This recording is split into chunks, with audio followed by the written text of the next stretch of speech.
Assalamualaikum warahmatullahi wabarakatuh. Waalaikumsalam warahmatullahi wabarakatuh. Bagaimana kabarnya anak-anakku? Alhamdulillah. Sehat semuanya? Ya. Baiklah, untuk memulai pembelajaran pada pagi hari ini bisa minta tolong dipimpin untuk berdoa dulu. Berdoa mulai. Berdoa selesai. Terima kasih Mbak Hasna. Baiklah, untuk selanjutnya misinya akan bacakan presensi dulu ya. Yang pertama ada Mbak Alena, Hadir. Mbak Afra, Hadir. Mbak Akila, Hadir. Mbak Hasna, Hadir. Mbak Wafi, Hadir. Mbak Nafisa, Hadir. Mbak Suna, Hadir.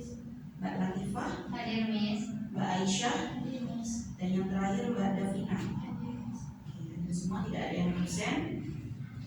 Baiklah anak-anakku, untuk hari ini kita akan belajar subbab yang baru ya, atau mempelajari subbab yang baru, di mana sebelumnya kita sudah melakukan pertemuan sebelumnya ya, masih di materi yang sama tentang takdir. Nah, ada yang masih ingat kemarin kita membahas takdir apa saja yang kita bahas?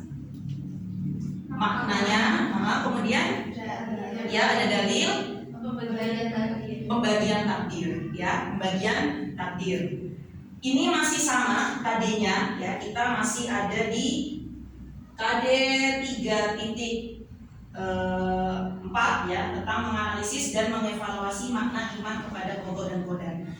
Tetapi tujuan pembelajaran pada hari ini adalah nanti anak-anakku membuat suatu proyek ya, tapi yang berkaitan tentang takdir. Nah, kira-kira apa proyeknya akan kita bahas bersama. Tapi membicarakan tentang takdir ya, membicarakan tentang takdir yang mana kemarin sudah kita bahas tentang maknanya, kemudian tentang dalil-dalilnya.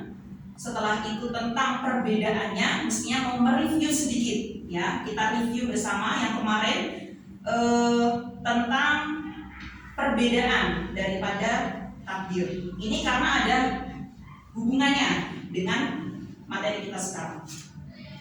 Baiklah, ini untuk perbedaan takdir ya. Nah, ini biasanya kalian ingat ini ya. Ada yang tahu, ada yang kenal? Ya, ini langsung kenal ya. Artis Korea mah kenal ya. Yang ini bawah? Oh enggak tahu. Apa maksud dari gambar ini apa? Berubah. Mengubah bentuk ya, mengubah wajah. Karena kalau misalkan kita tahu kan kebanyakan di Korea ya, itu hampir semua artis mungkin ya, mereka melakukan operasi plastik. Tapi ternyata Korea itu bukan menjadi negara terbesar operasi plastik. Ada negara yang lebih tinggi lagi ya, selain Korea Selatan, itu ada Taiwan juga ada. Ya, jadi ini di sampingnya ada berita, memang dia nih, apalagi dia salah satu ya yang dari Korea ini mengatakan bahwa ketika operasi ya pegang aja, karena setelah membuka masker kayak beda gitulah. Jadi kan ini kayak udah kebiasaan gitu ya. Ini kalau misalnya dikaitkan dengan perbedaan takdir tadi ya, ada takdir yang kemarin ya yang kita bahas, ada takdir yang bisa diusahakan dengan ikhtiar, dengan usaha, tapi ada takdir yang memang udah nggak bisa diusahakan. Nah, salah satunya adalah seperti kita lahir dari rahimnya siapa, ibu kita siapa, kita lahir di negara mana, itu kan udah ditentukan oleh Allah sebelumnya. Tapi ini mereka tetap ikhtiar gitu ya, ikhtiar untuk merubah wajah. Tapi apakah ini boleh? Nah, kemarin kan kita sudah membahas itu juga. Nah, selanjutnya kita yang lagi viral nih, ya kan, almarhum ya, almarhum Aa Eril. Nah, kayak gitu. Almarhum yang mana ini kalau dikaitkan dengan takdir adalah masuk ke takdir mubrom ya, masuk ke takdir mubrom yang mana tidak bisa diusahakan lagi, karena memang sudah jatah waktunya, umurnya di dunia hanya segitu, ya udah bagaimanapun prosesnya ya seperti itu.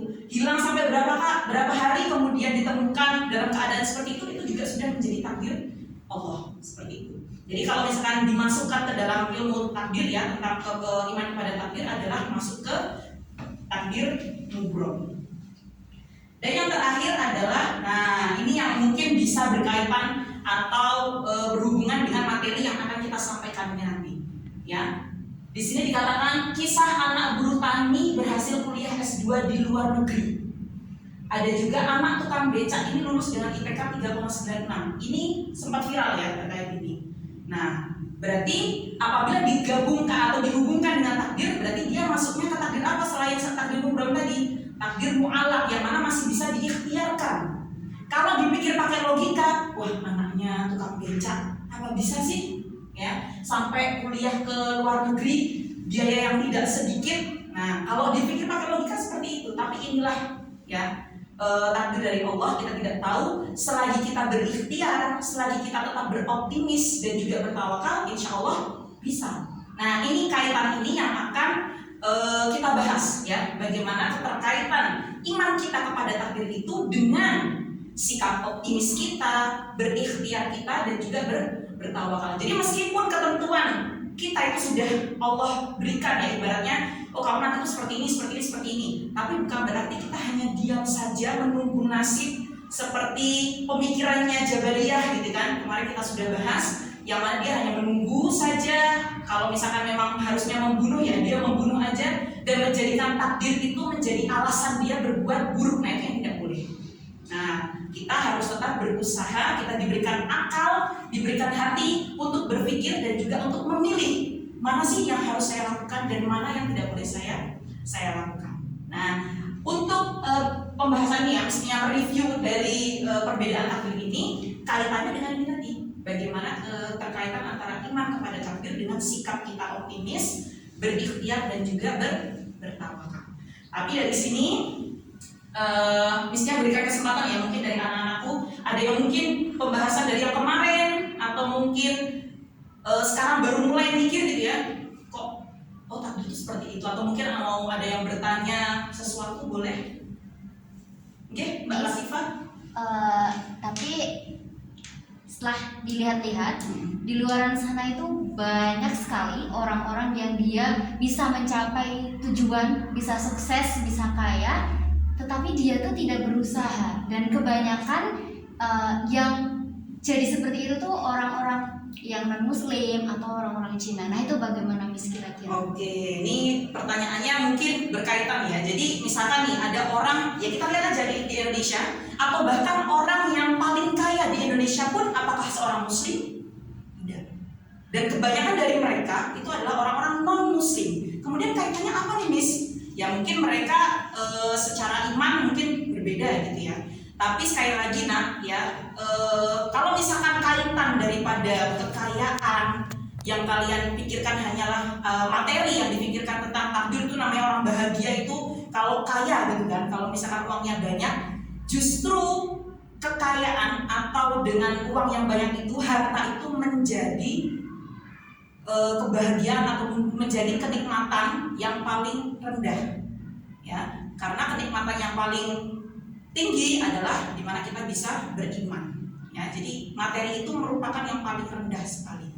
Nah itu hubungannya seperti itu. Kalau misalnya anak-anakku pernah juga mendengar kata-kata istidraj dalam Islam ya, itu dimana Allah itu memberikan kenikmatan mereka sebanyak-banyaknya ya di dunia. Tapi belum tentu ya, kita tidak tahu wallahu alam ya, ketika di akhirat nanti apakah mereka merasakan seperti yang orang-orang muslim rasakan ketika bahagia di akhirat. Seperti itu Mbak Latifah. Ya, Ada yang mungkin masih ingin bertanya-tanya mengenai takdir ya? Kaitannya dengan takdir mubrom, Miss, yang tidak bisa diubah seperti kisahnya A.A. Erel dengan hadis yang berbunyi jika kita bersilaturahmi dan bersedekah maka akan dipanjangkan umurnya. Berarti itu masuk takdir mubrom atau mu'alaq, Miss? Oh ya, kalau misalnya A.A. Erel kan karena memang sudah seperti itu ya. Jadi kan ada hadis juga nih ternyata yang mana ketika kita bersilaturahmi, ketika kita bersedekah itu bisa memperpanjang umur. Nah, ada yang mau menanggapi, bisa menanggapi mungkin, atau ada yang pernah mendengar hadis itu? Maksudnya panjang umur di sini tuh apa? Kira-kira ya, Mbak Zuna tahu? Aku Guys, pernah apa? Saya pernah dengar Miss kalau misalnya tentang haji itu dia panjang umur itu pahalanya. Jadi meski dia meninggal tetap pahalanya ngalir gitu. Oke, jadi yang disampaikan Mbak Zuna hampir sama ya dengan pemikiran Miss-nya. Jadi kan ada hadis yang mengatakan bahwa barang siapa ya kan yang bersilaturahmi, maka bersilaturahmi lah ibaratnya agar kita dipanjangkan umurnya. Dipanjangkan umurnya ini bukan berarti yang harusnya memang Allah sudah tetapkan 60 tahun misalkan atau 65 tahun kemudian dia karena bersilaturahmi langsung jadi 68 tahun, 69 tahun. Itu semua orang bersilaturahmi biar umurnya panjang, enggak. Tapi lebih kepada umur dari pahala kita yang sering mengalir. Nah, itu ada di tafsir hadis juga ada seperti itu. Itu yang bisa dipahami. Nah, untuk pembahasan kita pada kali ini adalah bagaimana keterkaitan iman kita kepada takdir itu dengan sikap yang harus kita realisasikan dalam hidup kita, yakni sikap optimis, berikhtiar dan bertawakal seperti itu. Tapi caranya ya, karena tadi Miss sudah sampaikan bahwa hari ini kita nggak diskusi, kemarin kita sudah berdiskusi, ini lebih kepada pembuatan project. Nah, projectnya apa? Kalian pilih pantun atau mau puisi berantai aja? Mau pilih pantun yang ya kayak gitulah, kadang ada gombal-gombalnya gitu kan, atau puisi. Kalau puisi lebih menghayati. Pilih yang mana? Puisi berantai ya. Yeah. Nah, ini karena orangnya ada 10, kita bagi menjadi 3 kelompok. Nanti silahkan membuat puisi berantai yang berhubungan dengan takdir. Misalnya nggak mengatakan harus takdir tentang kematian atau enggak. Jadi bebas. Kemarin kita sudah belajar tentang maknanya, dalilnya, sudah belajar tentang perbedaan juga. Nah, dan sekarang bagaimana kalian misalkan mau bikin puisi yang dikaitkan dengan ikhtiar kalian, dengan tawakal dan lain sebagainya, monggo, tapi temanya bebas tentang berpuisi. Nah, yang dinilai dari isi puisi itu adalah isinya, pemilihan katanya, diksi, dan juga kesesuaian ya antara yang kalian tulis tentang takdir itu sesuai enggak, atau malah nulisnya melenceng kemana kayak gitu. Iya, nanti setelah bareng-bareng di kelompok menuliskan puisi atau membuat rangkaian puisi, nanti bisa dipresentasikan, bisa dipahami. Ada yang mau ditanyakan? Belum? Oke, silakan sekarang boleh membuat kelompok yang kemarin bisa ya, nanti dipilih ketuanya. Monggo silakan.